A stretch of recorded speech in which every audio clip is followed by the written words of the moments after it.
Ladies and gentlemen, racing enthusiasts from every corner of the globe, welcome to the electrifying spectacle that is MidWest eSports Division 1 of the Formula One Series. Tonight, we find ourselves in the land down under, where the Melbourne Grand Prix circuit awaits our fearless drivers. Get ready to witness a high-octane showdown as these virtual speed demons battle it out for supremacy. So strap yourselves in, because we're about to embark on a wild ride filled with twists, turns, and plenty of adrenaline-pumping action. Let's light up the virtual asphalt and give these drivers the roar of an enthusiastic crowd. Is that the cue? That's the cue. I think he's done. Is it? Okay. Welcome, everyone, to a special edition of Midwest eSports Racing here on Nick and Mitch. Welcome, of course, to the Formula One Division 1 contest. It is week 3 of season 12. And as Bill Wuxton so artificially put it, we are in Melbourne for Albert Park, a crazy difficult circuit all around, just a very well-balanced hard mode track here tonight. I'm looking forward to it, especially following last week in Hungary. Yeah, this is quite the race. We haven't actually done commentary for this one, but it's super fun to drive around this track. There's 40 arrest zones last time I remember playing. I know they added some, so we'll see how many there are tonight. Can lead to some safety cars too. This is one of those tracks that you wouldn't think there's too many just because it's long and winding, but that start area, sector 1, can get nasty. Yeah, we saw that in real life in a couple, previous seasons of Formula One, but virtual world is just the same. That first turn is going to be a real big decision maker here tonight, especially as lights go out following qualifying. But we did want to start early ahead of Q1 and only tonight, so we could ask Will. Sorry, there's one. Well, it seems we have a racer to acknowledge. Collie Rob, huh? The Ferrari driver looking for a taste of victory.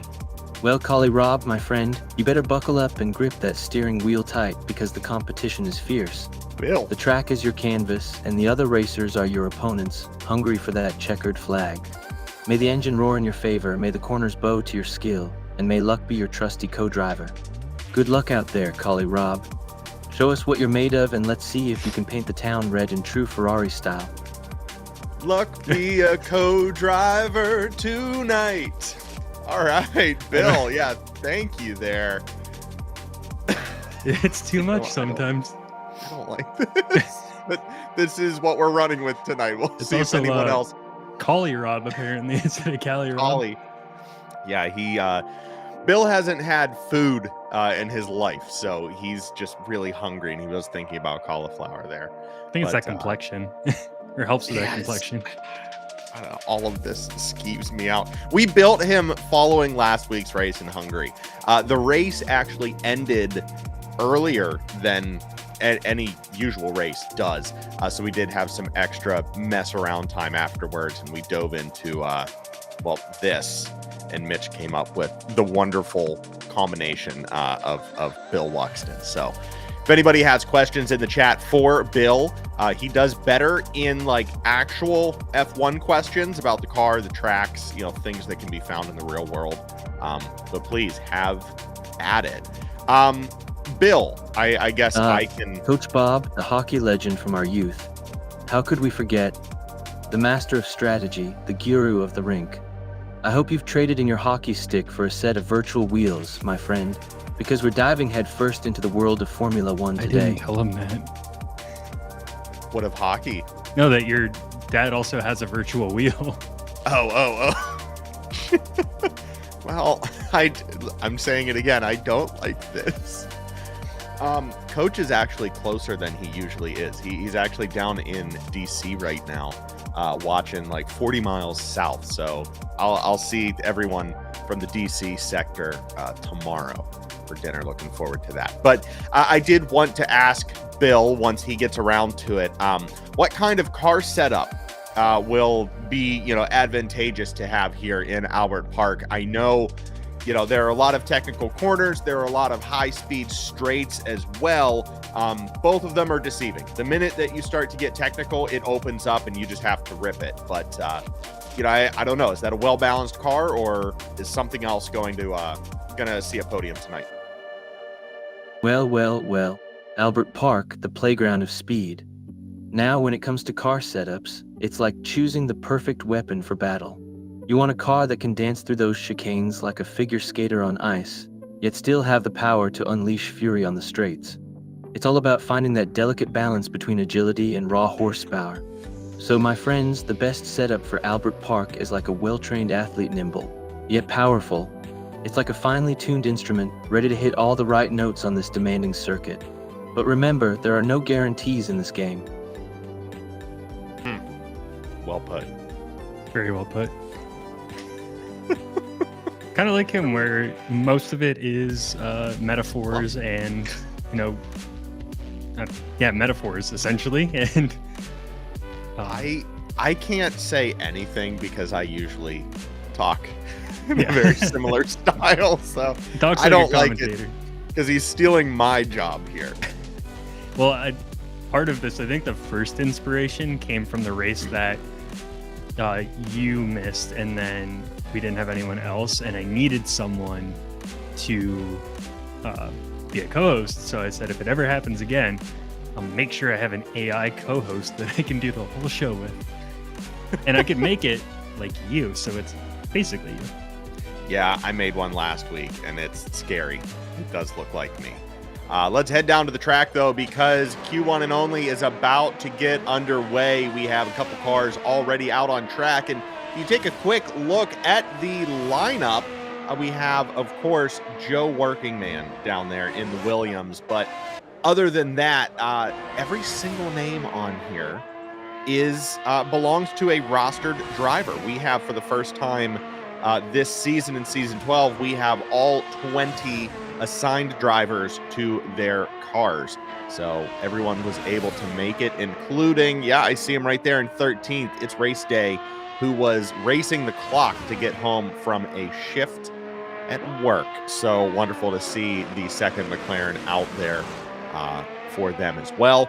But we are on board now with Bobbert Yates, who is sitting in the Haas, and Haas has had a lackluster start here in the season. They've had a DNF in both of the first two races.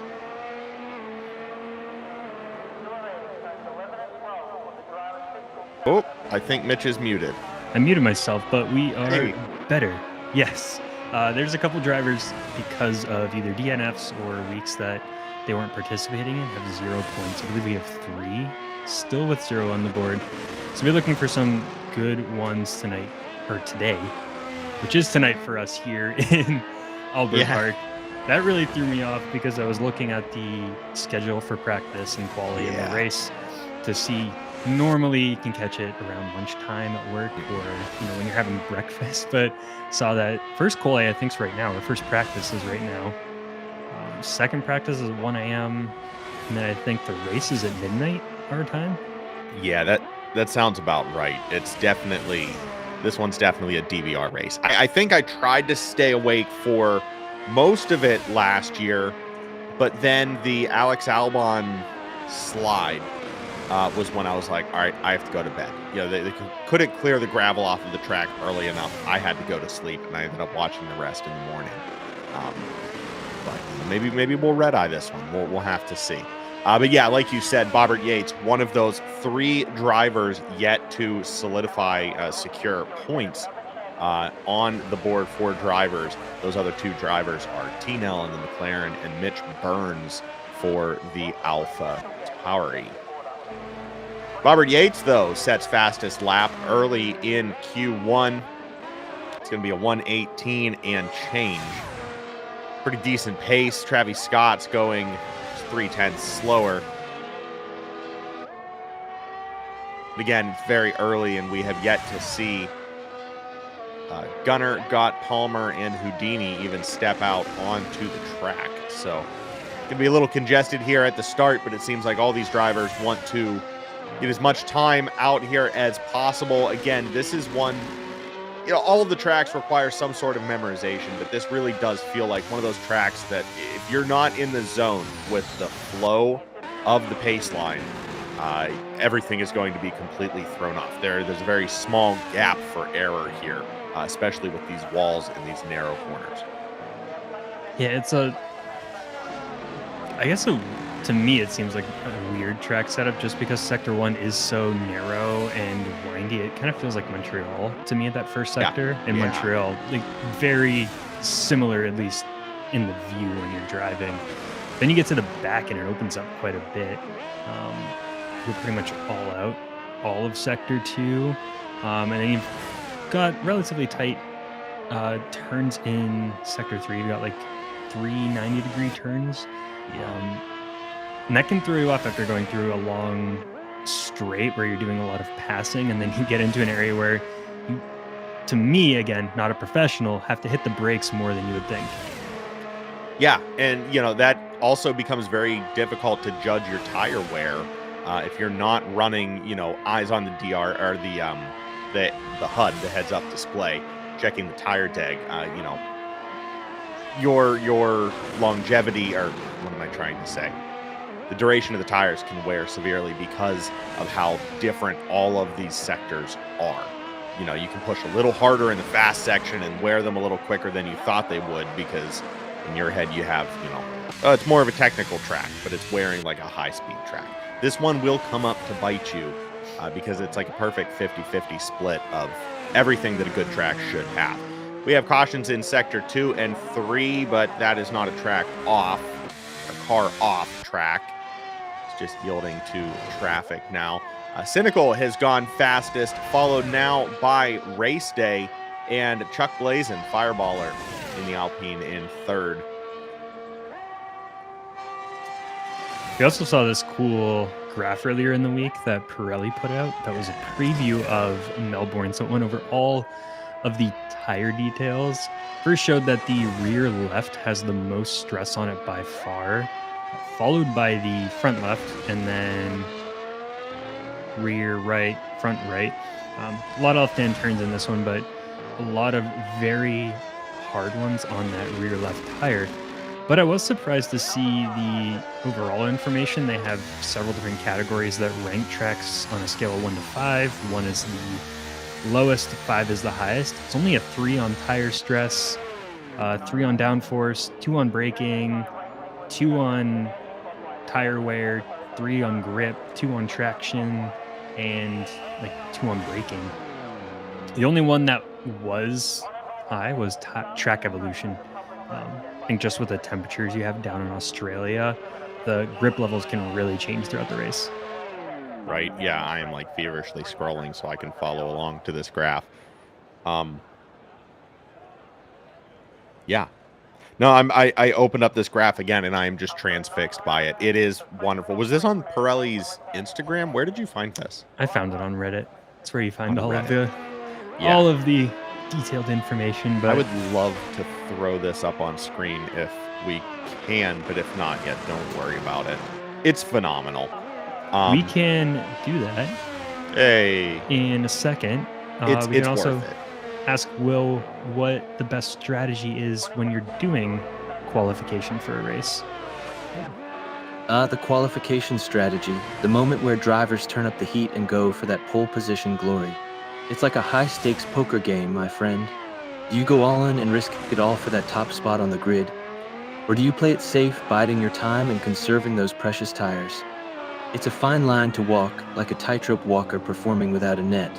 But let me tell you, the key is to find that sweet spot of aggression and precision. Push hard, but don't push too hard, or you might end up spinning out like a rookie on an icy pond. It's all about timing, strategy, and a little bit of luck. Couldn't have said it better myself. Thank you to Bill Wuxton, our special AI guest here tonight on the stream. And I think I have this picture up now. Well, right now.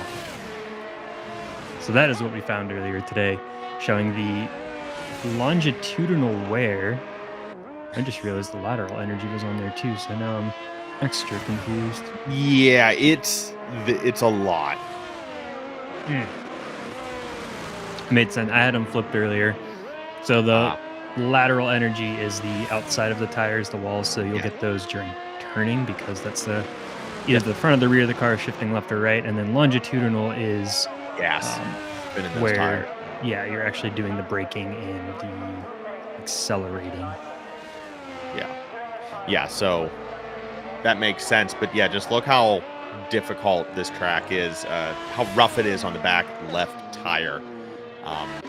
So definitely we'll be looking to the tire strategies tonight. We've been seeing a pretty decent mix of tire strategies in the first 2 races this season. I remember last week in Hungary was a fair mix of all 3 compounds at lights out. So will be interesting to see what happens here. First in Australia, I would assume Palmer going fastest with 1:17.036 on an absolute heater. We might see 1:16 broken here in the next 7.5 minutes. Oh, boom. Now we have Joe Workingman going fastest. Gotten it done. Mysterious driver for Williams. Yes, that is Mackie. Thank you.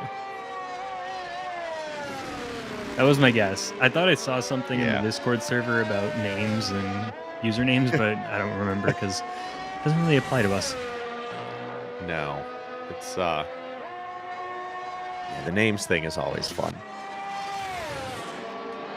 But I don't know. Do you think, I would assume drivers would start on a medium tire, kind of just to feel out what is going on. You can always switch. I mean, if we have a red flag in the first, 1 or 2 laps while the grid is still pretty packed tight, you might be able to dive in to switch for those softs to get another little stint and then start a different strategy, or you just wait it out on mediums until it's time later in the race. Not sure. What would you go for from the jump? It's sorry. No, when I qualify, I usually, if you can change it after qualifying, which you usually do, I am never really at the front of the pack. So I do start on those mediums or hards because I can stay back a bit. I'm usually decent at holding my spot, but I'm not great at overtaking. I'm not super confident in that yet. So I'll go on the harder tires, kind of get the first few laps out of the way, settle into my pace, maybe closer to the back, but it's a bit more spread out there. And then from there, I can really work on the strategy for the rest of the race. Gotcha. I kind of like to take it easy at first and then get those laps in, strategize, and then move on. If you're at the front, doing a lot of battling.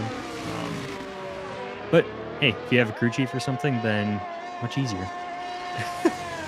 Yeah, as much as I love to be in the battle, I'm the same way. I need to set my pride off to the side for a little bit. I'm not the best when it comes to strategy in the moment of the battle, and keeping distance and not just ramming into the driver in front or to the side of me at any given moment. So we will I would definitely be running a harder tire compound to start, just to see what's going on, and then once I feel like it's time to turn on the jets, get it kicking. Hey, Bone Crusher, welcome back to the show. New phone, who dis? Same place, same time. You know. But also, what tire do you think Will prefers to start a race? I What's don't your know. guess? My guess, I'm going to say his favorite tire is the tire that speaks best to the circuit at hand. A lot of factors go into which tire to prepare for. I'm going to say he does not give us a solid answer of which tire is his favorite. Is that an option? That checks out. Yeah, I'm going to go. By the way, Scarenzi just jumps up into 4th. That was also kind of what I was thinking. I'm going to go hard just to see what he says. Well, my friends, the choice of tires at the start of a race is like picking your weapon of choice in a gladiator arena. It's a decision that can make or break your chances of victory. Now let me take you on a journey through the tire kingdom. The soft tires, they're like a sprinter bursting out of the blocks, giving you that initial burst of speed but wearing out quickly. The medium tires, they're like a marathon runner, providing a good balance between speed and endurance. And then we have the hard tires, the ironclad warriors of the track, built to last but lacking that extra edge. So which one do I prefer? Yes. Which one? Leaving us all on the edge of our seat. You're putting me on the spot now, aren't you? Yeah. All right, let me think. If I had to pick just one, I'd have to go with the medium tires. They're like the midfield maestros, versatile and reliable. With the mediums, you get a good mix of performance and longevity, allowing you to navigate the twists and turns of the race with finesse. It's like having an all-around athlete on your team, capable of adapting to any situation. Plus, there's nothing like a good strategic tire change to keep your rivals guessing. So yeah, give me those mediums and let's rock this racetrack. Who needs extremes when you can find the sweet spot in the middle? Okay. Very Aaron Burr of you there, Bill. Thank you very much. That is Keeping it right down the middle, even keel. It's a solid strategy. Actually, yeah, I might change my answer, not just because of Will, but that since you have to switch tires during a race, medium is a good option because of the safety car factor. Yeah, you still get the grip that you need off the rip. But if you need to push a little harder later in the race, depending on your scenario, you still have to pit to turn into the soft. Or, I have to buckle down and just hold where I am, jump onto hard, so you don't have to, make this a one-stop race. Maybe. Saying typically you see people like either they can make mediums go 2/3 of the race sometimes, at least in this league, but even in real life too. So you can go medium, and then if there's an early safety car, you can switch to hard for the rest of the race. If there's a late safety car, you can go on soft. If it's around the middle of the race, then you're kind of picking and choosing at that point anyways. But it does kind of give you that choice now. Some do like to go on the soft tire right at the start, and I think we see that here too. You'll see the guys in front go on the soft to try and build that gap very quickly, try and get out of DRS, separate themselves.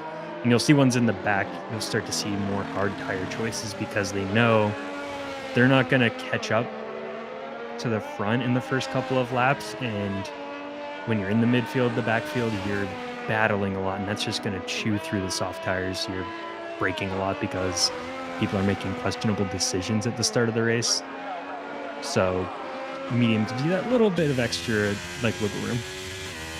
Well, just about 1 minute to go here in qualifying. Almost every single driver is out on track.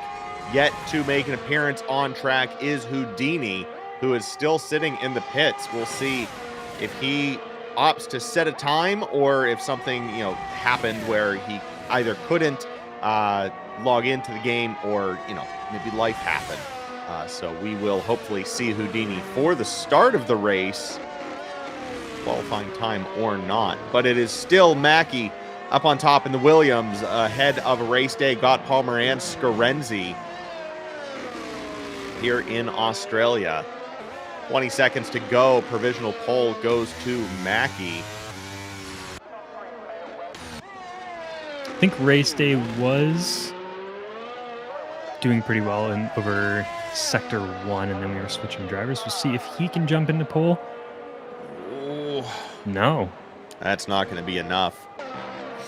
Who is left out on the track? T-Nell's certainly not going for pole if he's off the track at this point. Cynical's a bit behind. Mitch Burns coming around the final corner. Burns may have pace to move up at least. To 9th. Looks like he's going to secure 9th. Caesar's about halfway through his lap, but 1/10 faster, so can move to 11th. He might move up a couple more positions by the end here.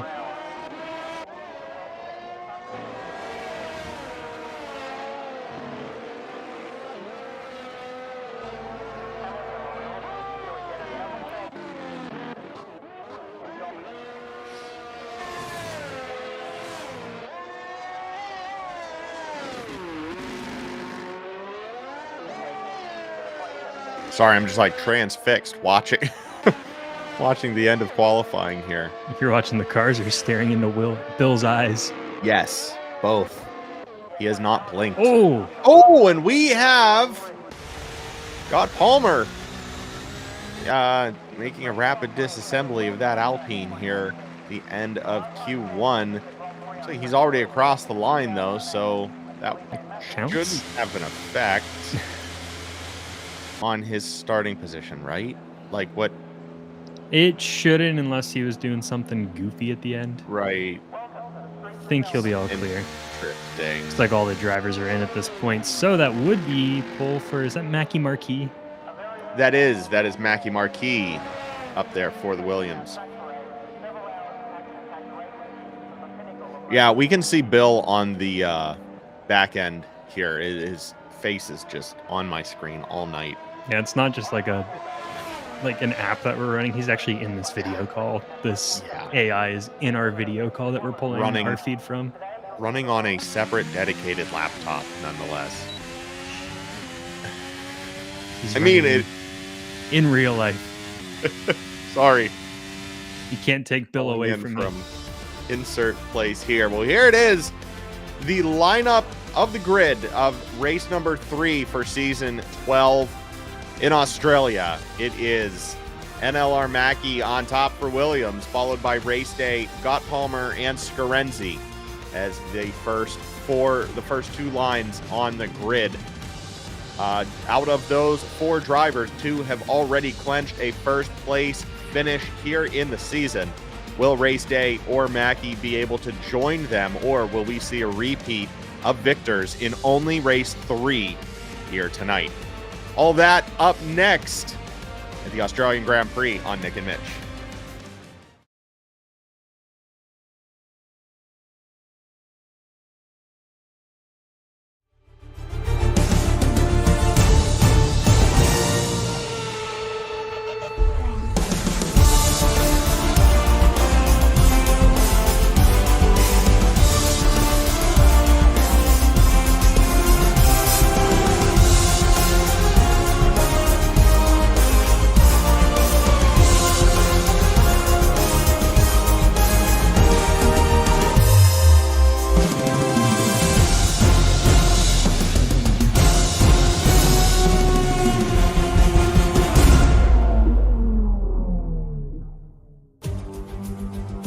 Welcome to Albert Park, making its return to the Midwest calendar for the first time since season 9. This also marks our first call down under.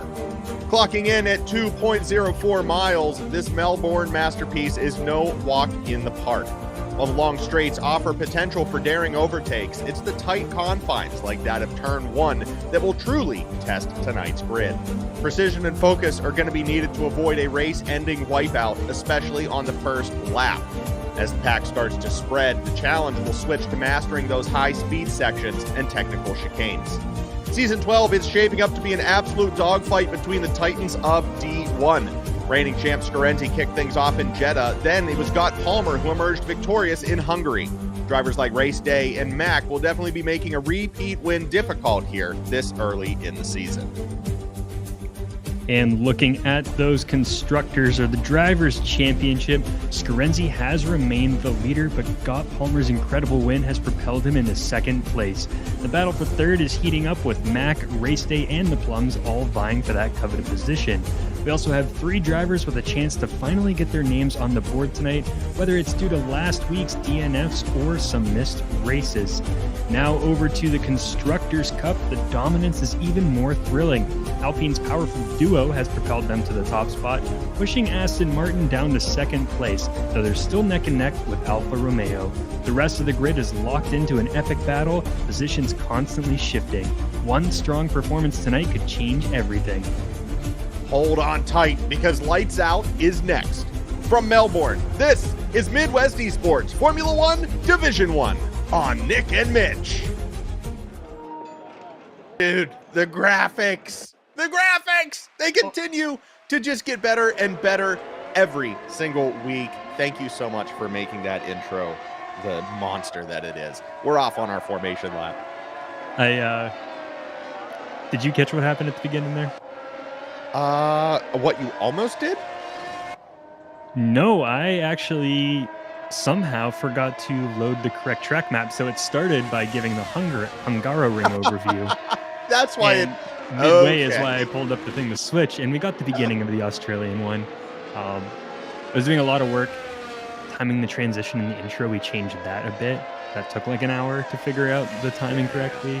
We were getting Bill Wuxton all up and running. And I made the video. I guess I never loaded it. Oh, it's all good. It happens. We can fix it in post. It threw me off too. I think the last probably 8 races we have done before in the past, so I've already had the track overview made. So I opened Streamlabs. I swapped the track overview out. This week I opened it, had to record one from the game, make it the right thing for our stream. So hey, you still cruise through it. It's almost like I was reading something and not watching what was on the screen. And we'll play more with those graphics at some point, because I think we can change week to week too, so we can talk through that sometime. Maybe during a safety car we'll try bringing one of those on. I don't have them loaded into the actual race broadcast yet. Yeah, we can absolutely try something as we wait with bated breath to get through just the first lap of the Australian Grand Prix. Again, turn 1 is a deceptive nightmare. Time it wrong and it could spell an early exit from today's race. Cars are coming down the finish straight into their respective grid spots, getting those tires warmed up. Race day, trying to cook those tires as much as possible before we have a temporary hold on the track. It is a quick right into a sweeping left that we are preparing for here. Sure, all these drivers mid-pack are just a little clenched, as this is never fun to judge, especially when the cars in front and to your sides have no brake lights to go off of. It is all reaction here from none other than the best. Division 1 Formula 1 racing at MidWest eSports is back in Australia. The lights are out and the cars are off. We see a Ferrari taking the middle stretch, as it is still Mackey leading the pack. Gott Palmer gets by race day on the inside there before turn 1. Scarenzi holding 4th place. A lot of movement in the middle of the pack as Tino gets up past GSR Edwin, and we have a caution in sector 1. All I see is Mac. Yep. Still up there, though. Yeah. Thankfully, that wasn't a terminal caution. We are back under green. Mackey getting off pretty clean there. Got Palmer not far behind. Looked like it was going to get very chaotic into turn 1 of that. I saw a couple lockups. That was, of course, where everything went insane last year in the real race, where I woke up to watch it, saw that it was 4 hours long, and Nicky is out of the race. I don't even see his car. Oh, I think that might have been a disconnect. Oh, there it is. He was in the wall. There it is. Oh, no. Well, that does look like that might have been a connection issue. That was not a, large contention corner there that he was battling for that I know of. We are under virtual safety cars. That car is still stuck on track, but it'll allow the pack to regroup slightly as we start a very slow lap 2 under safety already here in Australia. Looks like Mac's going to go into the pits. Here we have the tire strategies too. So soft to medium or medium to hard. Looks like he didn't have any damage on his car, so whatever happened to push him back to 20th for a little bit wasn't too bad. He'll still be able to drive that car out. And it looks like green flag is back too, so he will be behind the pack by about 20 seconds. Yep, 20 seconds there. We'll need to have another safety incident to really rejoin at the back, but who knows? Anything can happen, especially when you have that kind of runway to catch up. Mac will be going at full tilt, while the back of the pack may be in some traffic, slowing up their times. We'll keep an eye on the Haas and the former D2 champion throughout the race. But up top, we have 2 McLarens already in the top 10. Both Ferraris are side by side with Callie Robb and one of only 2 drivers out there on hard tires. for the start. Everyone's setting a fastest lap, and we have, is that another? No, that is the Haas. Nope, that was Cynical in the Whoa. Red Bull. So he got spun around on the track, but he is back to racing.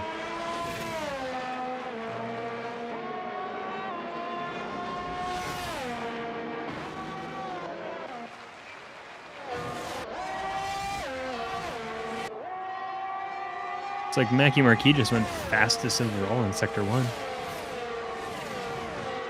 Yeah, who is currently holding fastest lap? Because I think everyone and my mom took a fastest lap that lap 3. 1:23.203. Yeah. Whew. Now I think the first lap was the first lap, never the fastest. Second was virtual safety car. We are on lap 3 now, which had a spin out as well. So I think we'll start to see the fastest lap. I can't even tell if DRS is open right now. We'll see if Gott Palmer has it. Well, he's about to slip out of detection. Mackie doesn't even need DRS. He's going to take fastest at a 1:19.7. We are wide open in the DRS zones. You see Gott Palmer opening up right there to try and gain some on Mackie, but it is to no effect as he is still flirting at that 1 second mark. There he goes. Mackie officially out of DRS range from Gott Palmer. But race day definitely still within Gott Palmer's radius. We'll see if race day can do anything here early on. Another driver who will definitely, like Scarenzi, sit, wait back for the time to attack instead of trying to force that moment, just waiting for it to come to them. And there's Tinel, the other McLaren, making it past GSR Edwin up into 5th place. McLarens are cooking right now. Absolutely grilling, my guy. Race day, he's yet to have a good race this season. There's only been 2, but he finished in 5th and 5th. And So definitely a podium contender, a winner contender. Yeah. I think he's had just bad luck safety car. Like, they haven't really had a perfect race yet to actually, set fastest time. He got stuck in some traffic before too. Yeah, both races up to this point in the season have been electric. They've offered a lot, and they have not made it easy on any of the drivers who are trying to make it up through the grid. So it's definitely not, a death sentence yet for race day. Like you said, definitely a championship contender last year. Definitely coming into this year, all eyes are on, as he is in the brand new McLaren, leaving Ferrari this year for the new Papaya. Which I'm not complaining. We're seeing a lot of Aston Martin, McLaren action. Right now we have an Aston sandwiched by McLaren. Those are our 2 primary teams, Mitch and I. So I don't know if it's an Aston sandwich. That's a Mercedes. Oh, I spoke to, well, when I said it, it was, but there goes Tinel dropping down significantly. Yeah, caution's thrown up. Is that him? Oh, it's Tinel. Heading in shit in. Now trying to play chicken with the plums, who has a penalty. I wonder if that is connected. No. I think it was there a lap or 2 ago, like a few second penalty. I think he just went off track. I think this one also does have it's more difficult. We have more drivers get those off-track penalties. Tends to be those fast tracks, doesn't it? Just because you can go so fast that you really want to try and milk those extra corners, even if they're a bit tighter. Yeah, I can't remember exactly which turn it was. It might have been turn 3, as I was running in Australia this week, where I could not set a single lap time in time trials because I was going off every single lap. Just one of those ones that you really have to feather the gas. And again, I just cannot recall which corner it was, but bet you if we keep a close enough eye on some of these drivers, we're going to see which corner is the troublemaker here. But yeah, I think that definitely one right difficult. there is one of like them. those 90s. Yeah, That you're one, whipping because you're around coming that from 90 at full the tilt. first fast section of 2 with DRS into the second section of 2 with DRS. And there's just a tight corner that you have to, at least when I've raced it, you have to lift a bit, just a bit. Yes. But it also depends on how you have your car set up too. I'm usually more middle ground modest. Very true. On a track like this, I know a lot of the pros would probably be going lower downforce because there's so many straights. Then you're at risk for sliding more. All right there, Mitch Burns definitely has a downforce kit on that AlphaTauri as he gets by the Ferrari of Cali Robb right before DRS was activated. Maybe just using a little bit of it to gain that much more of an advantage, but he did have the jump down the finish straight. He is now sitting pretty up in 6th. Cali Robb, though, not going to let that one go easily. And this track has 4 DRS, but only 2 checkpoints. So these 2 DRS zones share the same one. So if Cali Robb's able to get past in the first one, he would have DRS again in the second one. So you see a lot of drivers trading back and forth. Yeah, that corner, you can see a lot of the drivers in the back, just how much of that lateral force you have on the rear left tire. The Plums is DNF'd out of the race, bringing a full safety car. Full safety car, and that means all of the weight is on Cali Robb from this point on to secure as many points for Ferrari as possible. They're going to have a lot of drivers going into the pits. All front runners. Yep. Maybe putting hard tires on. Now getting to the end of the race, that's going to be interesting. Mackie stayed out on medium tires, however. Oh, I feel like we've seen this from Mackie before. Mackie's a driver who can definitely make those tires last. But to go up against all of the front runners who will definitely be out there, that's going to force Mackie's going to be probably hoping for a safety car here following this one. He's either doing that or he's going to try and stretch these mediums quite a bit into soft tires. I don't know. Now we start seeing some penalties issued for Travis Scott speeding in the pit lane and T-Nell for track limits, I believe. The only other penalty on the day was the Plums, who's now back in the garage. Do you think it's worth trying to ask Bill to tell us an F1 related joke like we do with the normal AI? We have to. As is tradition. What could go wrong? We just get the mute button ready just in case. No, we don't have a dump button. This isn't radio. This is all live. F it, we'll do it live. Will, tell us something funny.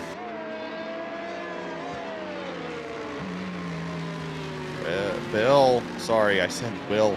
Your name's Bill. I understand why you haven't responded yet because that wasn't your name. Oh, 1 second. Yeah, no worries. We're still under safety here at lap 8 of the Australian Grand Prix. This is race 3 of season 12 of MidWest Formula One Division 1 right here on Nick and Mitch. This is a safety car following the DNF of the secondary Ferrari, the Plums. Sorry, not secondary, the second Ferrari, the Plums 9171. Bill, you got the joke for us now? Hey, Bill. Oh, you want a joke? All right, here's one for you. Why did the F1 driver break up with his girlfriend? Why? Because he wanted to take his relationship to the next level podium, of course. Bill, that was heinous.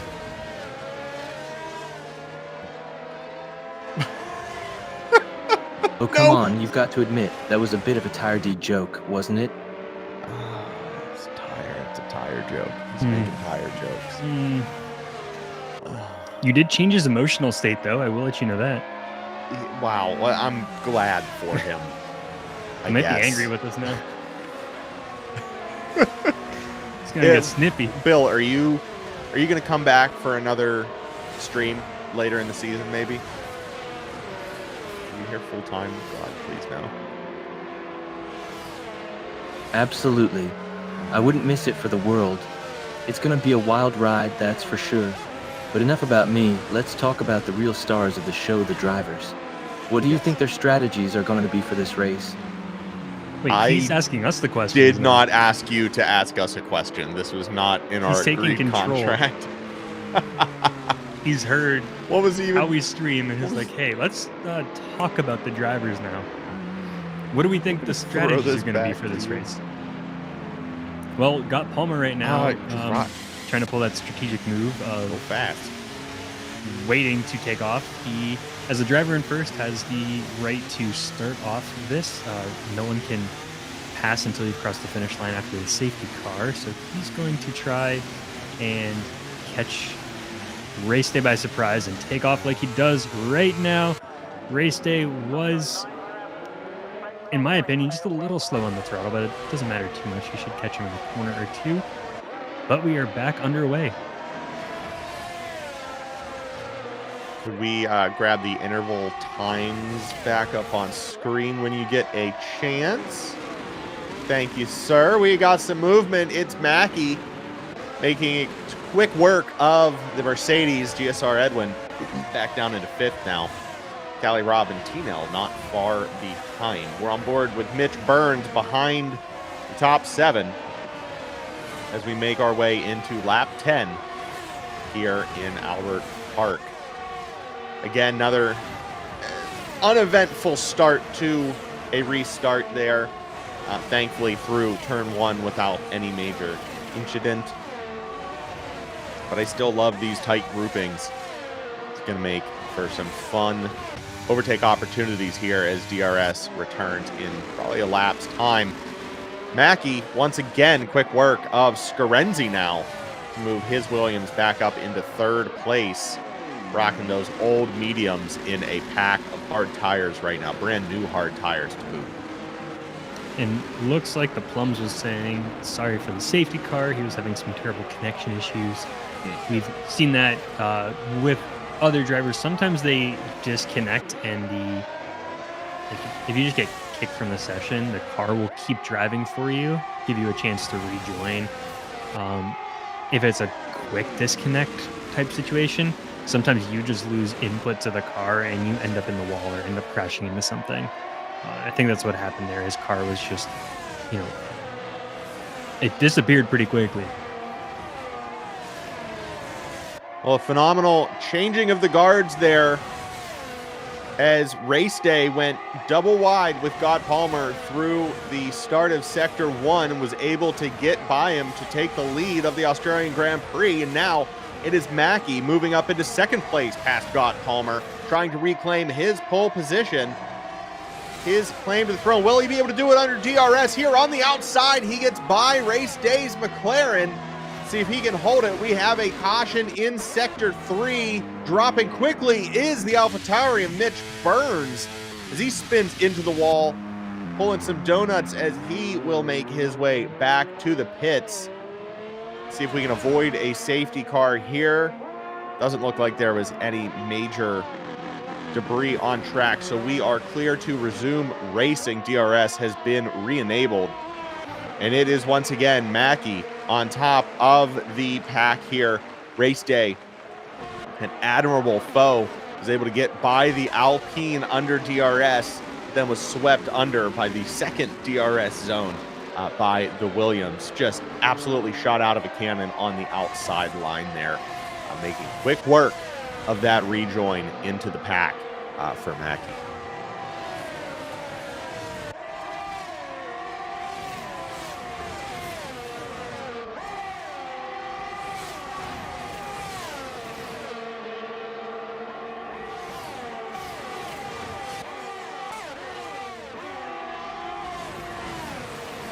Another caution. Mitch Burns and a safety looks car like immediately. Mitch Burns is out of this session.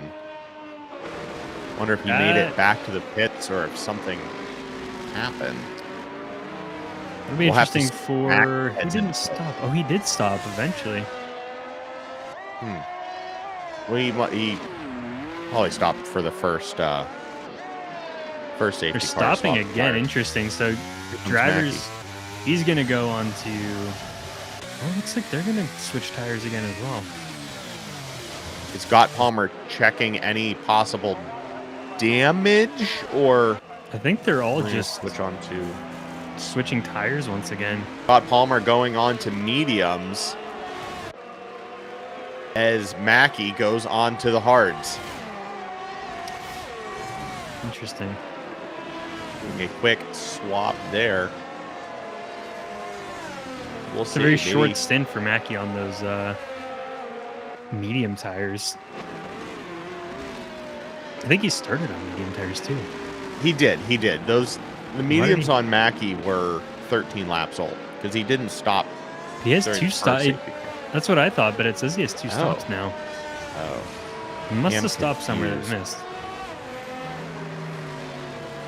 Bill, did you catch when Mackey stopped? No, I know he can't answer that. I want to know what his favorite F1 memory would be, though. Oh, there you go. An AI that was born 7 days ago. That's a tough one. There are so many incredible moments in F1 history, but if I had to choose, it would have to be the 2008 Brazilian Grand Prix. The rain, the drama, the sheer determination of Lewis Hamilton, it was a race for the ages. But what about you guys? What's your favorite F1 moment? Favorite F1 moment? I don't like that he's asking us questions now. I mean, He is the focal point. I think I have two. That's almost a cop-out, though. Which one? Well, I have two. The first one would be just the very first race I watched because I got into it last year.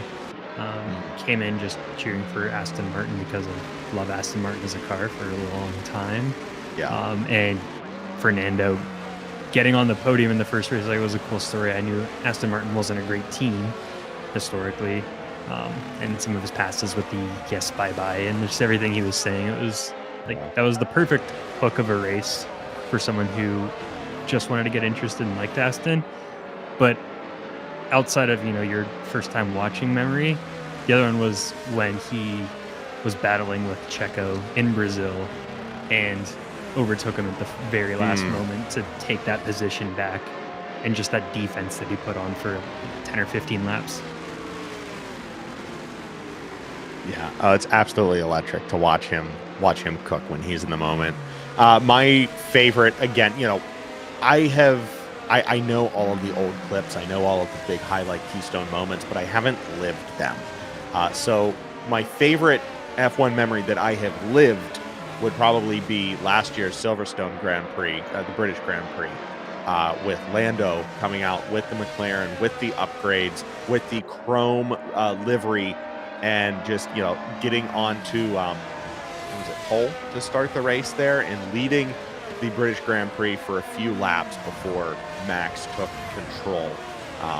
It was just a phenomenal race for the team and for Lando as well, especially at his home race. So that one was a lot of fun. I remember screaming at my TV pretty early that morning as we had beans on toast. Go, go, go. You knew what was going to happen, but it was magical hearing that crowd cheering for the hometown boy in the hometown car, just getting it done. It was a great feeling. We are back underway as race day leads once again. Scarenzi nipping at his heels. Race day going to take his sweet time. Oh, great choices. I remember those races like they were yesterday. The excitement, the tension, it's moments like those that remind us why we love this sport so much. And speaking of exciting moments, have you heard the latest news about the new F1 cars? I heard they're going to be faster than ever before. Okay. Is that it? That was it. That's the All exciting right. news. Well, faster than ever before goes race day down to the start-finish line to start the back half of the Australian Grand Prix. Just under half a race to go. Travis Scott is disqualified from session as he ignored his drive-through penalty there during the safety car. So he will have to retire that vehicle off to the side. Hopefully they can just pull that off before the start of the next lap. Caution flag still stands in Sector 1. That should be null and void. Yes, we are fine. Race day added once again. We'll see what Scarenzi can do. Will he wait for DRS or will he be able to make a move in this first lap?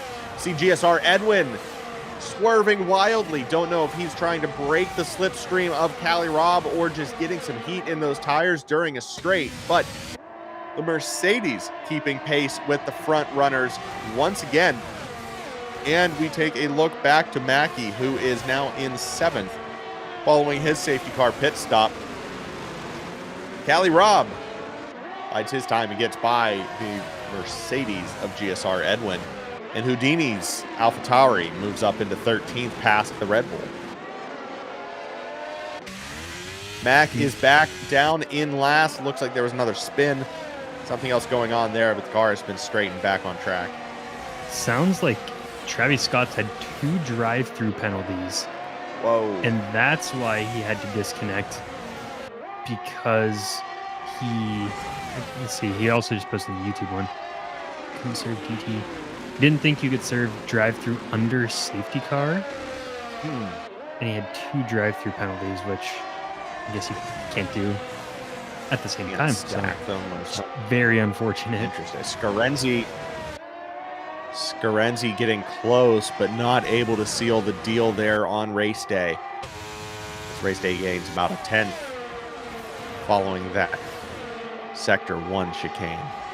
The DRS doesn't look like it's on yet. Not yet. One more. We can keep it within these 0.3 of a second, though. He shouldn't have any issue with these double DRS zones coming up. He does have Cali Rob right behind him. There's quite a few drivers itching. And race day, not able to build that gap yet. Is he also on hard tires? Yep. Yeah.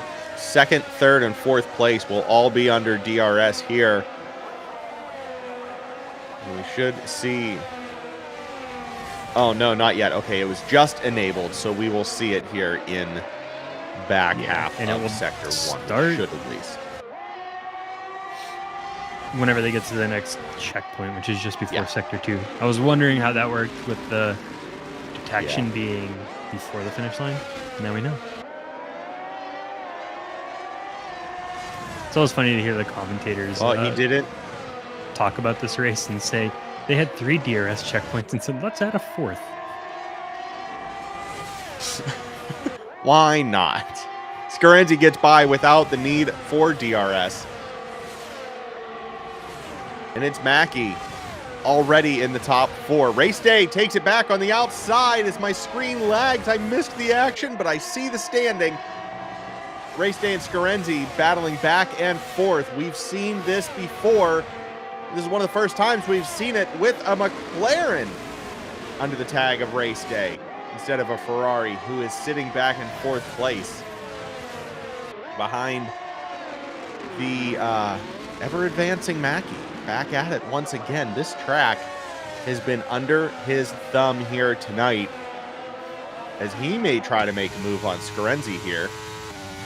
Scarenzi's also going to have DRS, though, so it's going to get two wide, maybe 3 wide.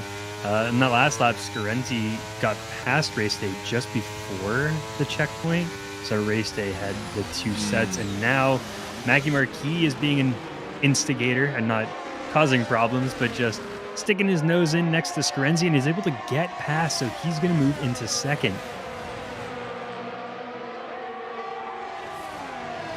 Absolutely phenomenal driving from the Williams here tonight. Look at this pack of drivers all within a 1/4 of a second of each other. I don't think we've ever seen, 6, 7 drivers all within DRS of each other, all at the front of the track. Usually you get 2 or 3, and then you have the 6 or 7 down by like position 10.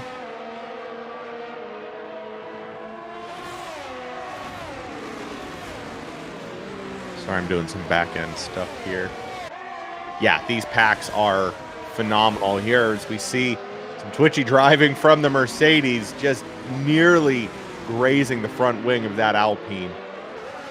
And it looks like Tino's trying to get past Gott Palmer too, and he's making an attack at every corner. He's definitely going to get past if he gets the DRS, which he does, so he's going to try and fly through.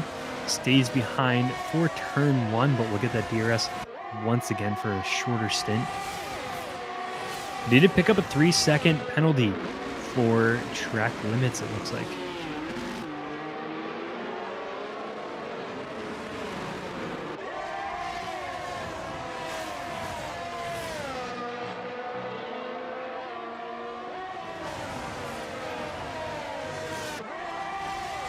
Up at the front, we still have Mackie Marquis just 3/10 of a second behind race day. Scarenzi just behind him. Got Palmer in the Alpine, has now moved up into 5th over GSR Edwin. Cynical has moved over Bobbert Yates, just down below. And Chuck Blazin 20 now over Bobbert Yates, who has slipped 2 positions. It's Chuck Blazin. That is such like an Anchorman name tag. I love it so much. That's the best way to describe that. I think he gave a reason for it earlier too in the chat. I think his real name is Charles. Here it is. Scarenzi asked him Chuck. what made him want to change his name over, and he said, "I'm getting old and can't play baller like I used to. So I moved to Chuck since my basketball coach, who passed away recently by cancer, he always called me Chuck, so I decided to take a new PSN." Aw. Oh, that's like that. awesome. So A little bit of meaning Fireballer behind did that come name from something, change it there. seems, too. From basketball. Oh. The more you know. Mackie has taken the lead once again past race day. We have just 9 laps remaining here in week 3 of the season.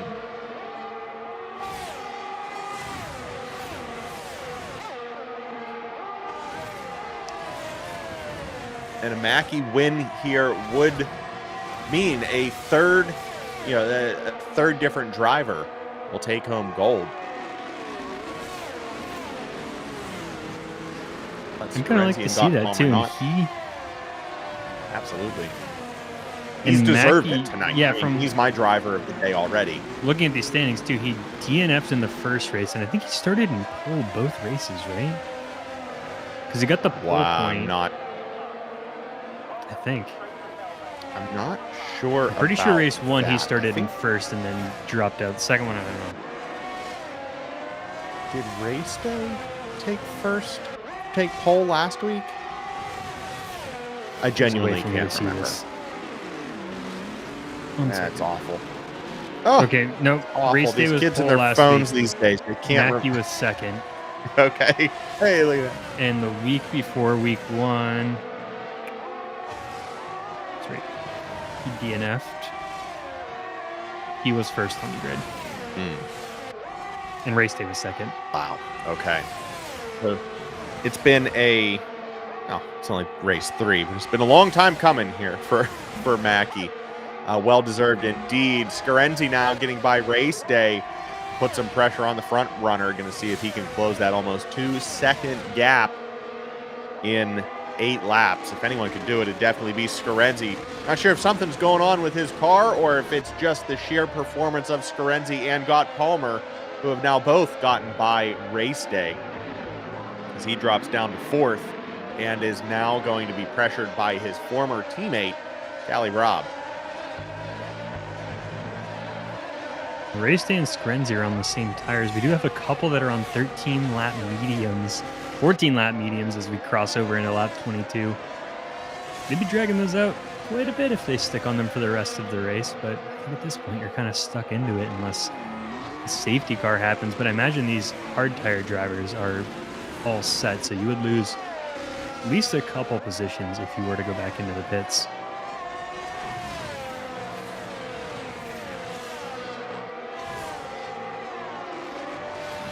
The only thing they could do, it looks like Mackie's strategy has worked out. One of the few drivers with 2 stops at the front of the pack, but his tires are the freshest out of everyone in the top 7. Palmer's going to go by Scarenzi. This is the one spot where the drivers could work together a little bit to get back up to the front. But that's tough to do. It's all drivers on different teams. Mackie isn't going to have DRS. He's just pushing through all of that air.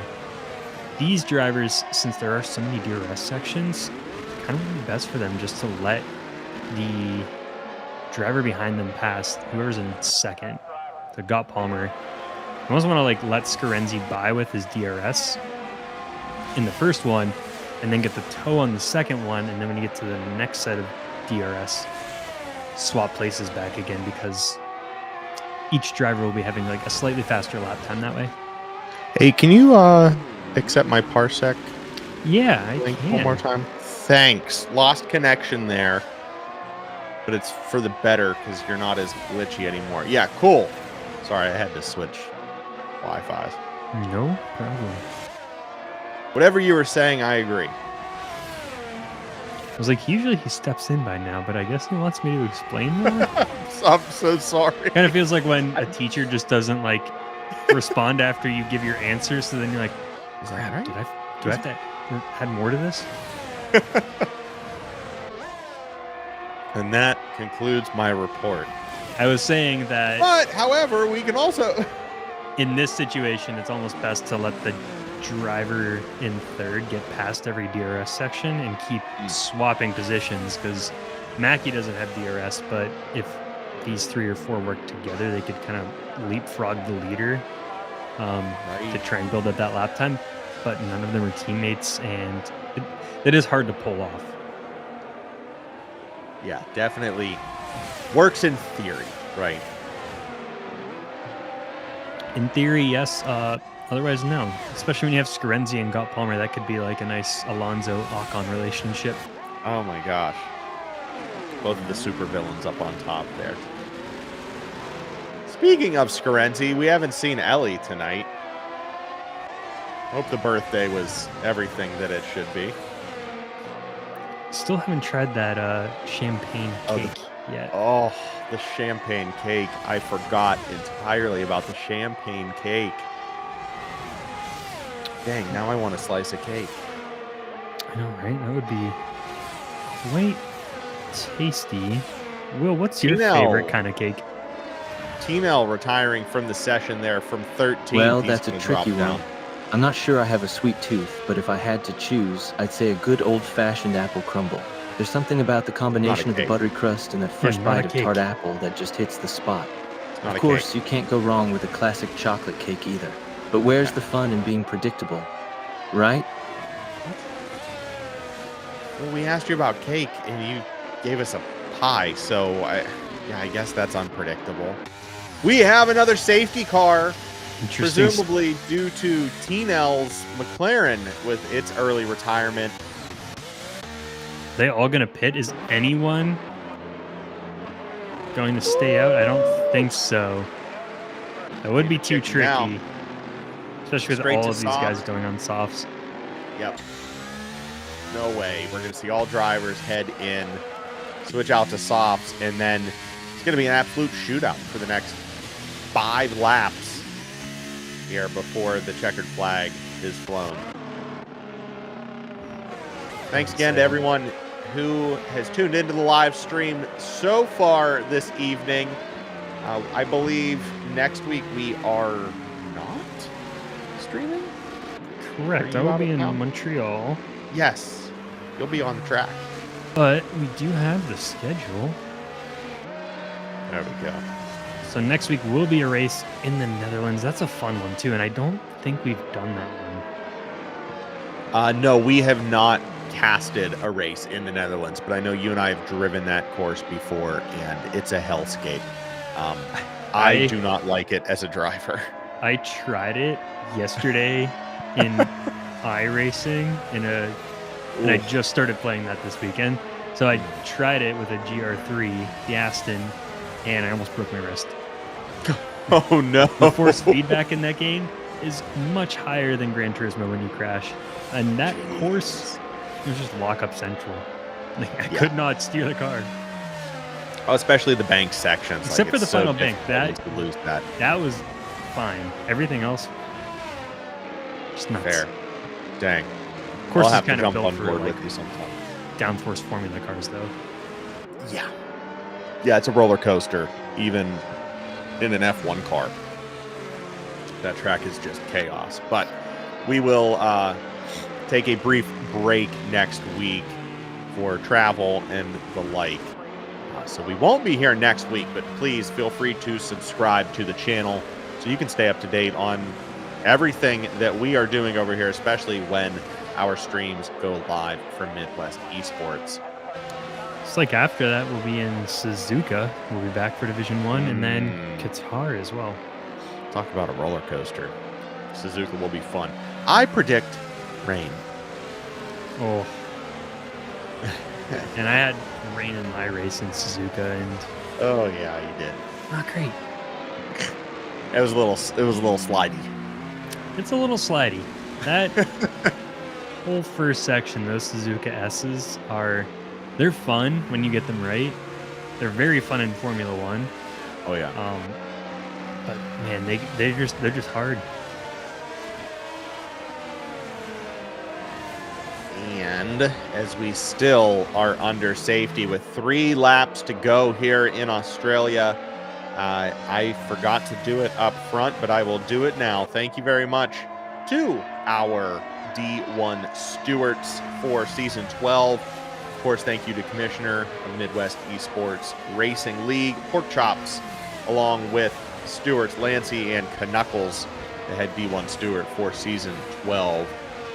These guys may have some work to do here following the race, but nothing that we have seen that has been blatant.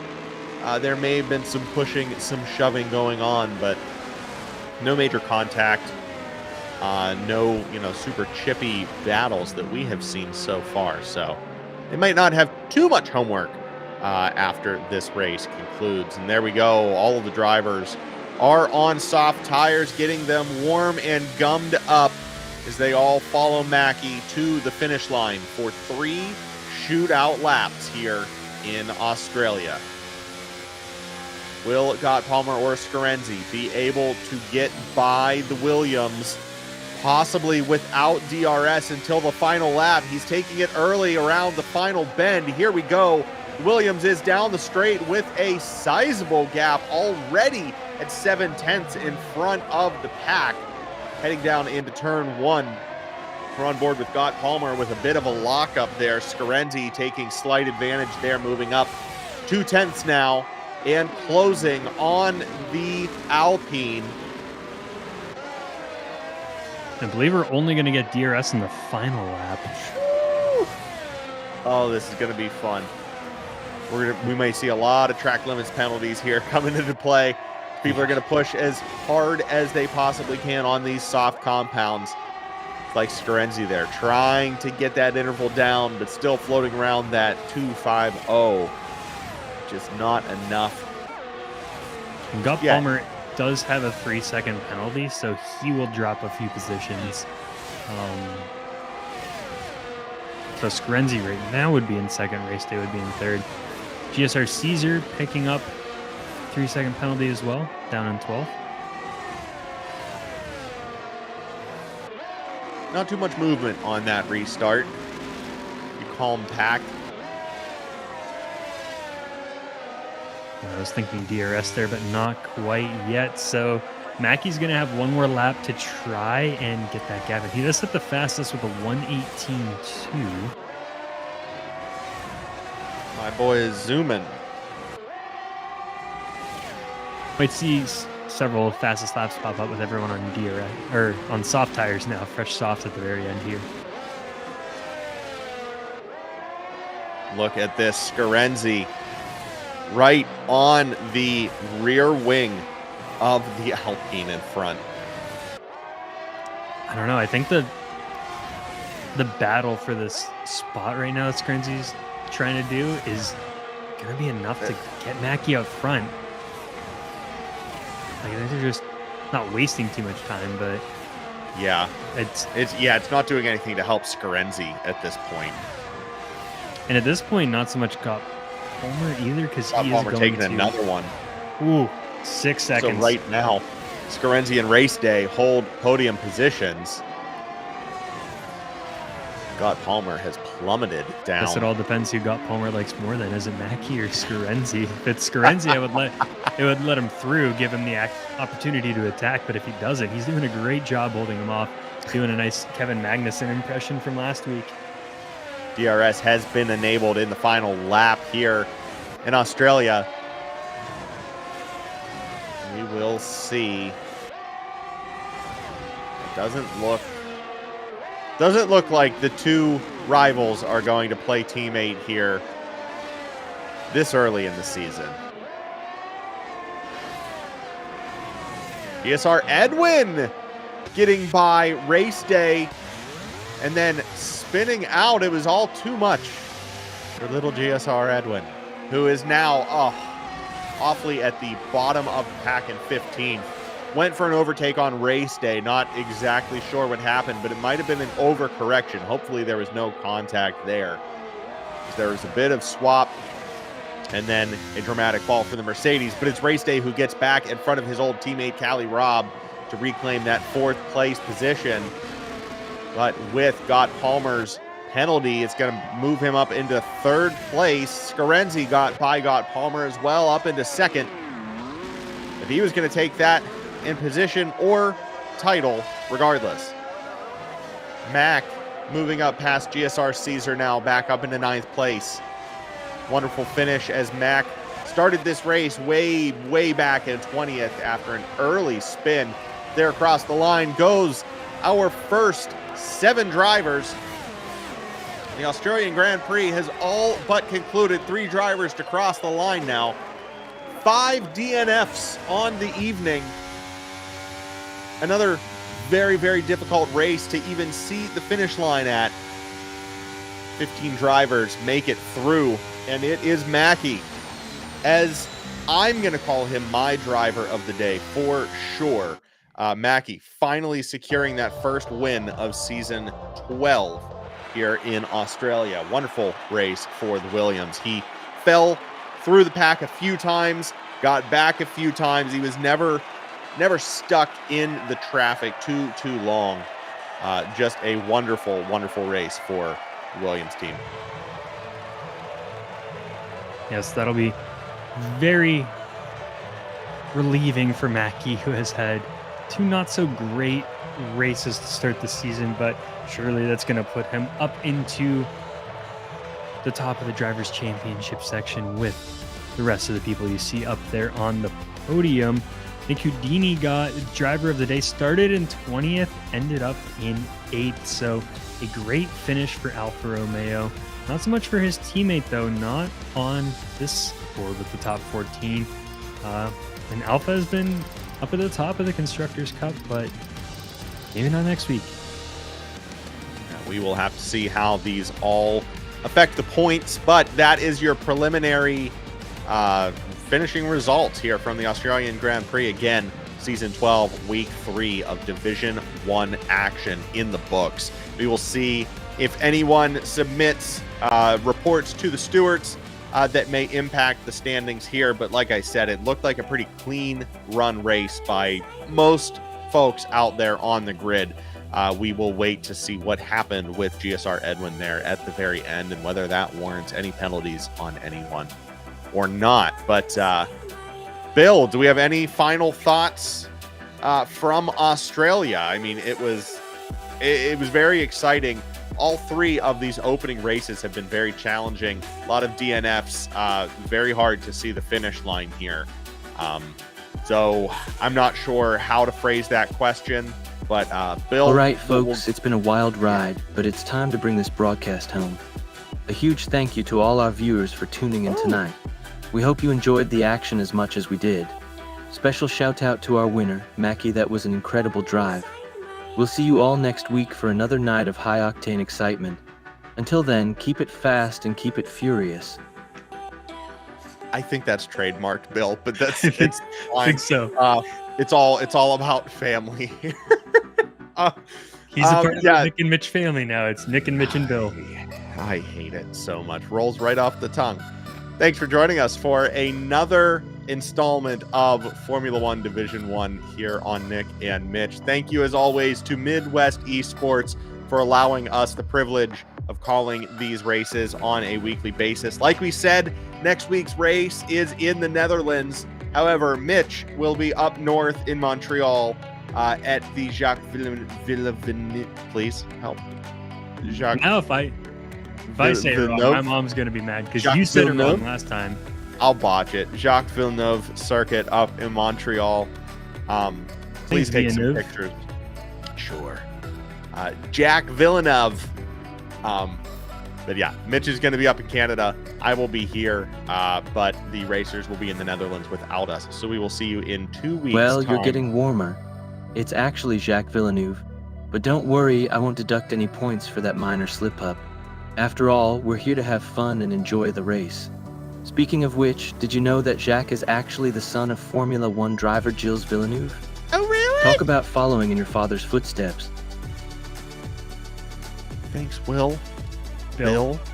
Thanks, Bill. If Sorry, you I want threw your to, thing out there. no, you're fine. If you want to continue supporting Bill and all of the other things over here at the channel, you can consider clicking join and becoming a YouTube member for the Nick and Mitch channel. Click that button and you can receive a fun in-game notification. Bill, hit the thing. Can you hit the thing, Bill? Bill? Thanks, Bill. You're welcome.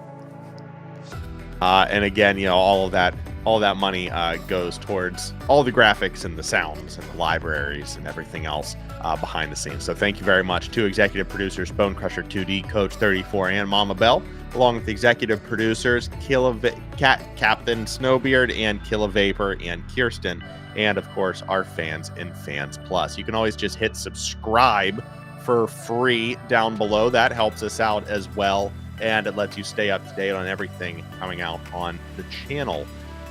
Any last words from Bill or Mitch? Bill or Bell? Ooh.